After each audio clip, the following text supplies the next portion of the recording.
फारूक अब्दुल्ला ने भारत को तालिबान से बात करने की दी सलाह, कहा हमने वहां बहुत निवेश किया, रिश्ते रखने में क्या हर्ज है। कांग्रेस नेता ने राज्यपाल को लिखी चिट्ठी, सीएम ठाकरे पर लगाया वोट बैंक की राजनीति का आरोप। 28 सितंबर को भगत सिंह की जयंती के मौके पर कांग्रेस में शामिल होंगे कन्हैया कुमार और जिग्नेश मेवाड़ी। बंगाल की खाड़ी में तैयार हो रहा चक्रवाती तूफान गुलाब ओडिशा और आंध्र प्रदेश में होगा सबसे ज्यादा असर। असम हिंसा पर राहुल गांधी का सरकार पर तंज, कहा अगर सबके लिए नहीं है तो कैसी आजादी।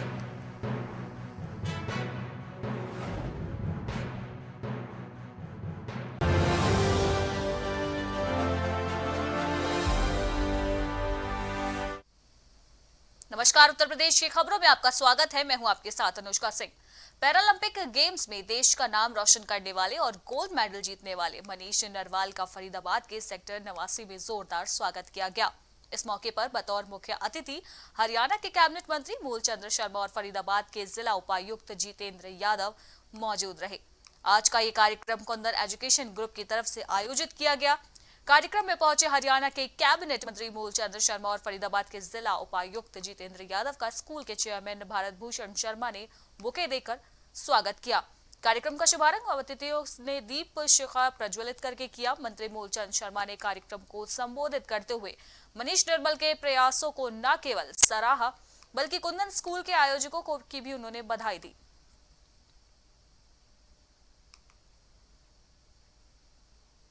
प्रतापगढ़ में भाजपा और कांग्रेस से कार्यकर्ताओं में जमकर मारपीट देखने को मिली है। आरोप है कि कांग्रेसियों ने भाजपा कार्यकर्ताओं को दौड़ा दौड़ा कर पीटा। इसके बाद भाजपा सांसद संगम लाल गुप्ता की कई गाड़ियों को पथराव और लाठी डंडे से क्षतिग्रस्त कर दिया गया। इससे मौके पर हड़कंप मच गया। कार्यक्रम में आए लोगों ने किसी तरह से भागकर अपनी जान बचाई। वहीं घटना को लेकर घंटों तक अफरा तफरी का माहौल रहा।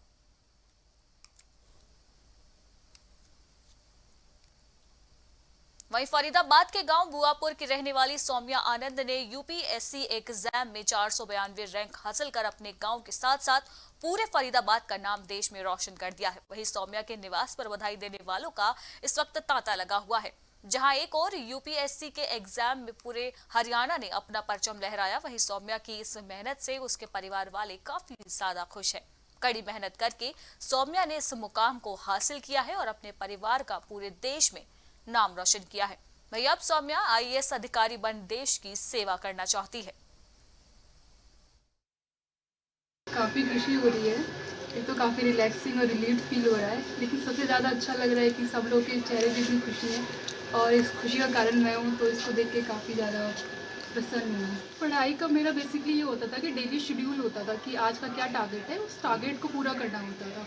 और वीकली अगर मेरा कुछ टारगेट रह जाता था तो मैं संडे को उसको कवर अप कर देती। संडे यूजली फ्री रहता था। और सपोर्ट की बात करें तो घर में सभी का सपोर्ट था, क्योंकि मेरी जॉइंट फैमिली है, तो मेरे बाबा जी, माता जी, पिताजी और सबका ही योगदान रहा है। वहीं 2022 विधानसभा चुनाव को लेकर राजनीतिक पार्टियां चुनावी मैदान में उतर चुकी हैं और इस बार जीत का दावा करते हुए चुनावी बुगुल फूंक दिया गया है। सभी पार्टी के दिग्गज नेता जीत का दावा करते हुए लोगों के लिए काम करने की बात कह रहे हैं। वहीं 2022 में होने वाले विधानसभा चुनाव को लेकर जनता का मूड क्या है, ये जानने के लिए हमारे संवाददाता लोगों के बीच गए और उनसे उनकी राय जानी। जैसे कि हमारी आज प्राइम टीवी की टीम है खुदागंज की एक ग्राम पंचायत में पहुंची है। जैसे 2022 मिशन को लेकर जो आगाज है, लगातार जो कई पार्टियां हैं, दिग्गज पार्टियां, वो चुनावी मैदान में उतरी हुई हैं। तो यहाँ के जो लोग हमारे साथ जुड़े हुए हैं उनसे जानेंगे कि 2022 में किन को वोट करेंगे। इसके लिए हमारे साथ, क्या नाम है आपका? हमारा नाम मुंशीलाल है। मुंशीलाल, ये बताइए कि 2022 मिशन जो चल रहा है उसको आप किसको पसंद कर रहे हैं, किसको वोट करना हम पसंद उसको करेंगे, मतलब जो है हमारे यहाँ, मतलब योगी जी हैं, मोदी जी हैं, इन्होंने मतलब वो एक अपना मिशन चलाया है कि जो हमारी गाय है गौशाला बनाई जाएंगी। और उस गौशाला के अंदर हमने देखा है कि मतलब हम ड्राइवर आदमी हैं, ऑल इंडिया मतलब चलते हैं, हर जगह में गौशाला देखे हैं। और गाय हमारी मतलब जो है कहीं चारा खा रहे हैं, कहीं भूखी पड़ रही है, कहीं उनको पानी नहीं है, कहीं उनको चारा नहीं। मतलब ये मिशन क्या है? जैसे कि हमारे भाई साहब ने बताया कि हमें पार्टी है, पार्टी से कोई लेना देना नहीं, बढ़िया कार्य कर रहे हैं, लेकिन इनका एक कारण बनता है कि यहाँ पर जो है गौशाला नहीं है। गौशाला कारण है जिससे इनके जो खेत में फसल होती है वो गाय यहाँ पे चुन लेती हैं। और भी लोग हमारे साथ जुड़े हुए हैं। तो जैसे कि क्या नाम है आपका? ब्रजेश जी, ऐसे ये बताइए 2022 मिशन जो चल रहा है, तो इसमें आप बीजेपी को किसको सपोर्ट करना चाहेंगे? बीजेपी को समर्थन तो देना चाहते हैं, लेकिन मुख्य कारण बहुत से है, जैसे कि गाय वाला, ये भी गाय फसल खा जाती है सारी, किसान का काफी नुकसान होता है, इससे ये बहुत मुख्य कारण है। गौशालाएं बनवाई जाए, गाय की व्यवस्था की जाए, ऐसा कुछ प्रावधान दिया जाए। वैसे आप बीजेपी सरकार से कितने खुश हैं? कितने खुश हैं? कुछ तो कार्य तो बीजेपी सरकार ने काफी किए हैं। जितना हमें खुश होना चाहिए उतना जैसे खुश है। कि भाई साहब ने भी बताया कि बीजेपी सरकार है वो लगातार काफी कार्य अच्छे कर रहे हैं। 4.5 साल हो गए, जो अभी 75 साल आजादी के हो गए देश को, वो कार्य उन्होंने किसी अन्य पार्टी ने नहीं किए हैं, जबकि बीजेपी ने 4.5 साल में वो कार्य करे हैं। भाई 2022 को चुनाव जो चल रहा है, मिशन में किसको आप वोट करना चाहेंगे? समाजवादी पार्टी को या भैया मोदी जी को करना चाहेंगे। ऐसा क्या मोदी जी ने कर दिया है कि मतलब जो आप वोट उनको करना चाहें? क्या किया है? जो देश बनता है देश के हित में, और बाकी सारे काम जो देश के हित में।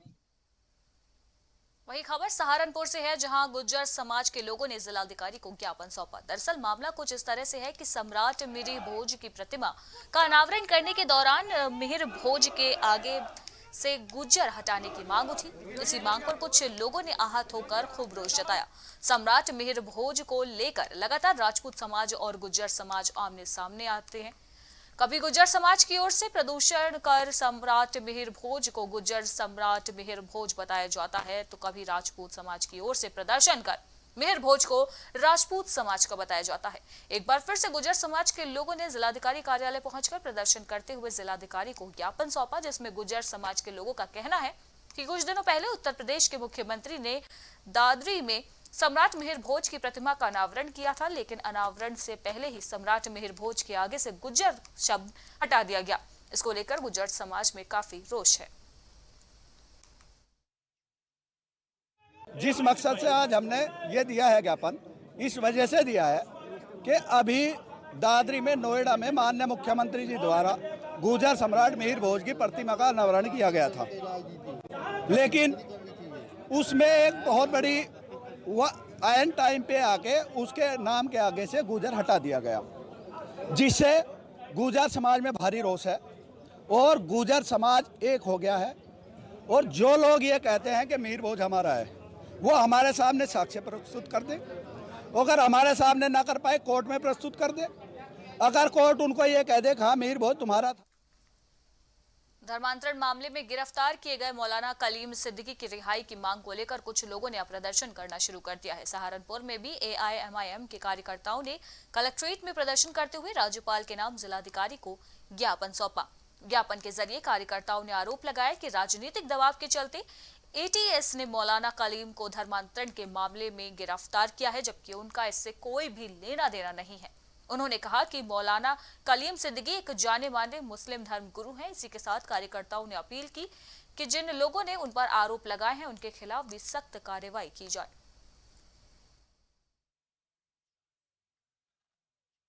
ये मौलाना कलीम सिद्दीकी साहब जो उनकी अवैध गिरफ्तारी हुई है, उनकी रिहाई के लिए ये आज प्रोटेस्ट किया है और ज्ञापन हम लोगों ने दिया है महामहिम राज्यपाल जी और हमारे जिलाधिकारी द्वारा। उनके खिलाफ कोई सबूत नहीं, अब तक एक भी उनके खिलाफ ऐसी कोई कंप्लेन नहीं है किसी व्यक्ति विशेष द्वारा के अवैध धर्मांतरण। वहीं फरीदाबाद में जनसंघ के संस्थापक और राष्ट्रवादी विचारों के प्रखर नेता पंडित दीनदयाल उपाध्याय की जन्म शताब्दी पर कार्यक्रम का आयोजन किया गया। इस अवसर पर औद्योगिक प्रशिक्षण व निर्वाचन मंत्री मूलचंद शर्मा ने पंडित दीनदयाल उपाध्याय के जन्म शताब्दी दिवस के मौके पर बधाई दी। उन्होंने कहा कि पंडित दीनदयाल उपाध्याय का जीवन देश के अंतिम पंक्ति के व्यक्ति को लाभ पहुंचाने के लिए और देश की तरक्की की बात करने में बीता था। आज उन्हीं के पद चिन्हों पर भारतीय जनता पार्टी आगे बढ़ रही है। इस मौके पर परिवहन मंत्री मूलचंद शर्मा ने सभी भाजपा कार्यकर्ताओं को पंडित दीनदयाल उपाध्याय के जीवन के बारे में जानकारी दी। बता दें कि सेक्टर 8 फरीदाबाद कार्यालय पर पंडित दीनदयाल उपाध्याय की जयंती मनाई गई। इस मौके पर बल्लभगढ़ विधानसभा के सभी वरिष्ठ बीजेपी कार्यकर्ता व महिला मोर्चा फरीदाबाद के सभी कार्यकर्ता वहां मौजूद रहे। और पूरे भारत में कोने कोने में पंडित जी की जयंती मनाई जा रही है, जिसकी भारतीय जनता पार्टी रीति नीति से जो देश को जो बढ़ावा, देश की जो विचार उसको लेकर आज भारतीय जनता पार्टी आगे चल रही है। और जो पंडित दीनदयाल जी ने जो विचार दिए देश को, आम आदमी के अंत्योदय, अंतिम व्यक्ति के जो क्या उसका उद्धार होगा, अंतिम व्यक्ति के लिए क्या करना है, सरकार को क्या करना। आम वहीं सहारनपुर में हकीकत नगर धरना स्थल पर जनता देश संगठन ने प्रदर्शन किया। ये प्रदर्शन शेख उल हिंद मौलाना महमूद हसन मेडिकल कॉलेज के बुनियादी सेवाओं को बेहतर करने की मांग को लेकर किया गया। इस मौके पर जनता देश संगठन के अध्यक्ष सुरेश कुमार फौजी ने कहा कि हमारा संगठन पिछले 2 सालों से शेख उल हिंद मेडिकल कॉलेज की स्वास्थ्य सेवाएं बेहतर किए जाने और वहां पर सुविधाओं को बढ़ाने की मांग कर रहा है। कई बार इस संबंध में जिला प्रशासन को ज्ञापन भी दिया गया। हमारे लोगों ने केंद्र और राज्य सरकार से कई बार शेख उल हिंद मेडिकल कॉलेज में स्वास्थ्य सुविधाएं बेहतर किए जाने की मांग उठाई और 1 सितंबर से हम लोग हस्ताक्षर अभियान भी चला रहे हैं। इस अभियान के तहत लोगों से मेडिकल कॉलेज में सुविधाएं बढ़ाने की मांग को लेकर प्रधानमंत्री को चिट्ठी भी लिखवाई जा रही है। जिलाधिकारी महोदय के माध्यम से केंद्र सरकार तथा राज्य सरकार को 10-12 बार ज्ञापन सौंप चुके हैं, लेकिन अभी तक जो सहारनपुर वासियों की जो समस्या है वो जस की तस बनी हुई है। इस बार हमने इन चीज़ों को देखते हुए जब उन्होंने हमारी अनदेखी की है, तो इस बार जनता देश संगठन ने पहले तो 1 सितंबर 2020 से हमने जन हस्ताक्षर अभियान शुरू किया है, जिसके माध्यम से हम आम आदमी से हस्ताक्षर कराते हैं और उनसे चिट्ठी लिखवा करके माननीय प्रधानमंत्री जी से और माननीय मुख्यमंत्री मोदी जी के। वहीं कुछ ही महीनों बाद अब दिवाली का त्योहार है। त्योहारों की तारीख नजदीक आते ही बाजारों में रौनक भी देखने को मिल जाती है। इसी सिलसिले में सोनभद्र के कुम्हार अब इलेक्ट्रिक चाक से दीपावली के समय उपयोग होने वाले दियों के साथ मिट्टी के बर्तनों का निर्माण कर रहे हैं। सबसे खास बात यह है कि पहले जो चाक हाथ से घुमाकर मिट्टी के बर्तन बनाया जाता था, उससे दिन भर में 8 से 1000 ही बर्तन बन पाते थे, लेकिन अब इलेक्ट्रिक चाक होने के चलते दिन में करीब 3 से 4000 मिट्टी के बर्तन बनाए जा रहे हैं। जैसे देश वही बाजारों में मिट्टी के बर्तन अब ज्यादा मात्रा में उपलब्ध हो रहे हैं और कारीगरों को भी अच्छा मुनाफा मिल रहा है। भवानीपुर गांव में भी मिट्टी के बर्तन तेजी के साथ बनाए जा रहे हैं। मिट्टी के बर्तनों को लेकर लोगों ने कई तरह से अपनी अपनी बातें रखी और इस बार त्योहारों को लेकर उनकी तैयारियों पर भी जानकारी दी। मिट्टी का बर्तन तो हम 10-12 साल की अवस्था से बना रहे हैं, पर अपने काम के ऊपर निर्भर है। लगभग यही मतलब जितना काम कर रहे हैं 30,000 25,000, यही जितना काम हो सकेगा उतना होगा। मतलब मेहनत जितना करते हैं उसके साथ मुनाफा तो होता नहीं है। मतलब सरकार से तो कोई मदद खास नहीं है। क्या मदद अगर मिले, सप्लाई के बारे में कोई मदद मिले तब तो कोई मदद कहा जाए। हम धंधा कर रहे हैं, मार्केट में अपना बेच रहे हैं, जो रेट बिक रहा है बेच रहे हैं। नुकसान तो इसमें कसम 25% होता है। फायदा जैसे अपना धंधा है, धंधा अपना किया आदमी तो भाई हर धंधे में फायदा नुकसान तो लगा रहता है, और फायदे नुकसान के पाकर तो धंधा अपना छोड़ेगा नहीं आदमी। अब सप्लाई के हिसाब से तो आदमी भाई मेहनत। वहीं सोनभद्र में डीएवी पब्लिक स्कूल रिहंद नगर में शिक्षक अभिभावक सभा का आयोजन किया गया। सभा का आयोजन प्राचीन परंपरा के अनुसार हवन कार्यक्रम के साथ प्रारंभ किया गया। कार्यक्रम में मुख्य भूमिका एनटीपीसी के प्रबंधक, नेफी मंदिर समिति और भास्कर कला के महासचिव मुकेश कुमार ने किया। इस दौरान अभिभावक के साथ साथ सभी शिक्षक शिक्षिकाओं ने भी इसमें भाग लिया। कॉलेज के प्राचार्य राजकुमार ने कहा कि भारत की संस्कृति विश्व की महान संस्कृति के रूप में जानी जाती है। विद्यालय की ओर से शिक्षक अभिभावक कार्यक्रम का इसीलिए आयोजन किया गया है।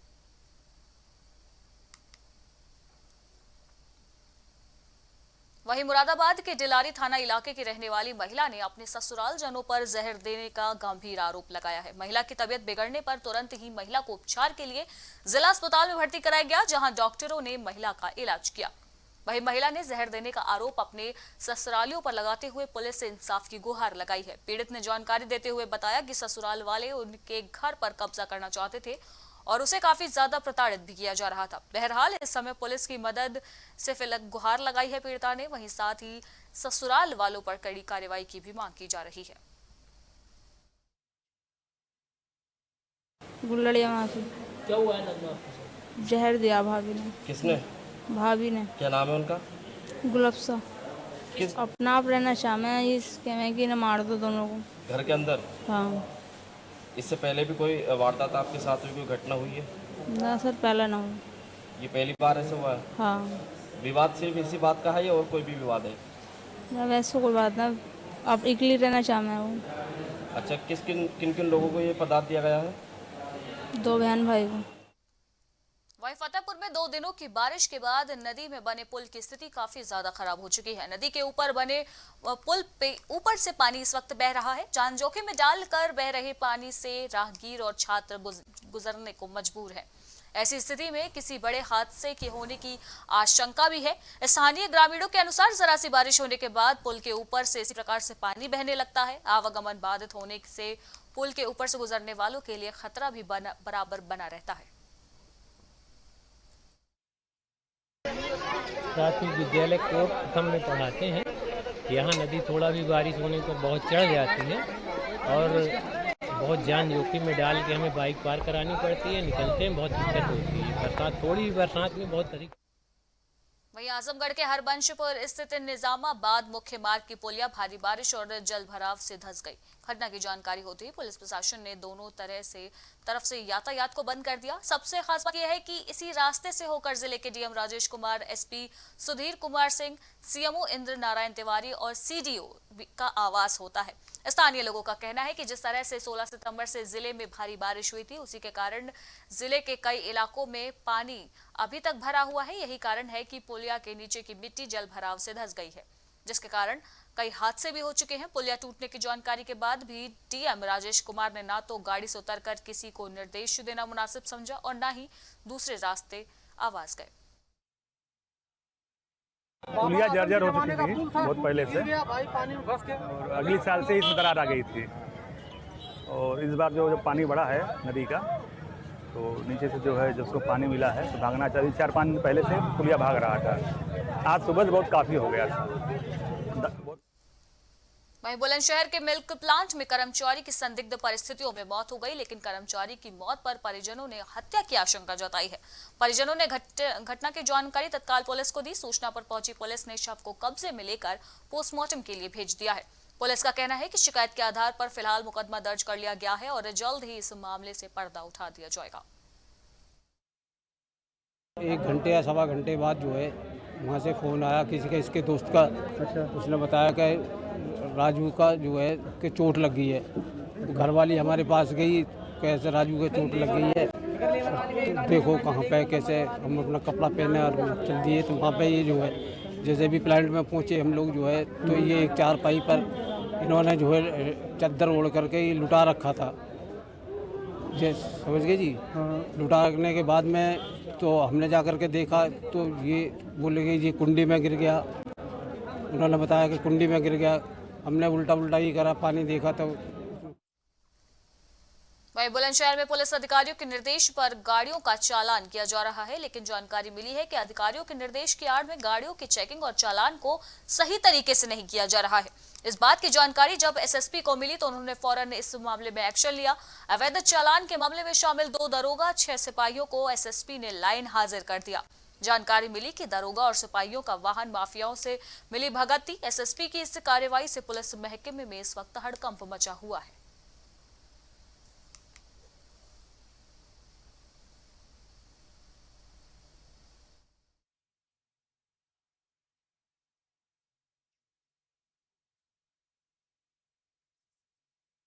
थाना ककोड़ के नगला गोविंदपुर और बैर गांव के बीच के जंगल में अवैध वाहन कटान का कार्य कुछ दिन पहले प्रारंभ किया गया है।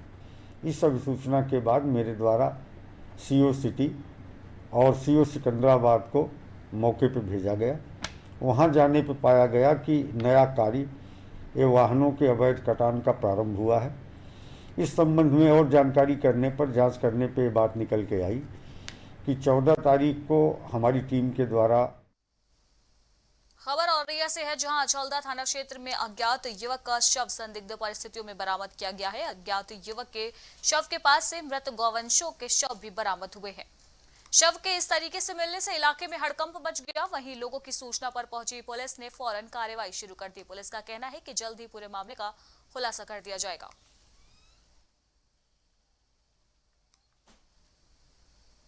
वहीं सोनभद्र के नादरिया बैरियर के पास ट्रक और बाइक में जोरदार भिड़ंत हो गई। इस भिड़ंत में ट्रक और बाइक की भिड़ंत के चलते बाइक सवार व्यक्ति गंभीर रूप से घायल हो गया, जिसे तत्काल पुलिस ने इलाज के लिए अस्पताल में भर्ती कराया। घायल व्यक्ति को सीएचसी म्योरपुर ले जाया गया, जहां मृतकों ने उसे मृत घोषित कर दिया।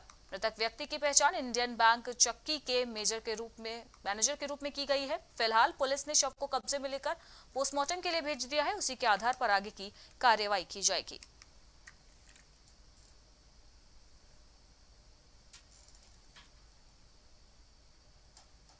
और इसी के साथ उत्तर प्रदेश की खबरों में फिलहाल इतना ही। देश दुनिया की बाकी की तमाम खबरों के लिए अब बने रहिए प्राइम टीवी के साथ। नमस्कार।